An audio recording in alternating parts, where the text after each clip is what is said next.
Hello बच्चों, अब हम करेंगे क्वेश्चन नंबर 13। इफ़ 5 की power 2x plus 1 divided by 25 equal to 125 find the value f x. क्या कह रहा है? 5 की पावर 2x प्लस 1 है और डिवाइडेड बाय 25 है इक्वल टू 125। तो आपको x की वैल्यू फाइंड करनी है। तो इसको तो हम as it is write down करेंगे, यानी 5 की पावर 2x प्लस 1 डिवाइड का साइन लगाएंगे।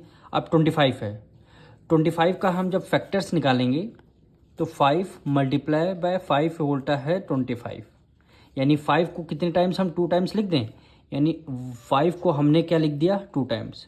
अब 5 को जब सॉल्व करेंगे तो 5 5 जा 2 टाइम्स है, तो हमारा रिवर्स करने पर आंसर हमारा क्या आ रहा है, सेम आ रहा है। तो हम 25 को 5 की पावर 2 लिख सकते हैं इक्वल टू 25। अब 125 के फैक्टर्स निकालेंगे तो 125 के फैक्टर होते हैं 5 मल्टीप्लाई बाय 5 और मल्टीप्लाई 5, यानी 5 5 जा 25 और 25 की 5 से मल्टीप्लाई करेंगे तो 125, यानी 5 की पावर हम कितनी लगा देंगे तो 125 आ जाएगा 5 की पावर क्यूब, यानी 5 की पावर 3 हमने लगा दिया। तो 5 की पावर 3 को जब आप सॉल्व करेंगे तो आंसर क्या आएगा 125। ठीक है, अब हमारा देखिए यहाँ 5 है यहाँ 5, तो बेस हमारा सेम है और डिवाइड का साइन है। जब बेस सेम हो जाता है, डिवाइड का साइन होता है, तो पावर आपस में क्या हो जाती है, माइनस हो जाती है। यानी बेस सेम है तो हमने एक को बेस लिख लिया, यानी 5 को हमने लिख लिया।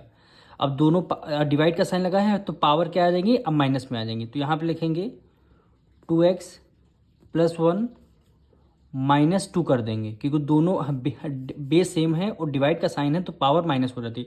अगर यहाँ पे मल्टीप्लाई का साइन होता तो हम माइनस की जगह प्लस का साइन लगाते, मल्टीप्लाई में पावर क्या हो जाती, ऐड हो जाती हैं, और डिवाइड में पावर क्या हो जाती है, माइनस हो जाती हैं। इतना आपको ध्यान रखना। अब इक्वल टू 5 की पावर क्यूब हो जाएगी। अब देखिए इक्वल टू के उस तरफ इस तरफ दोनों क्या है, बेस हमारे सेम है।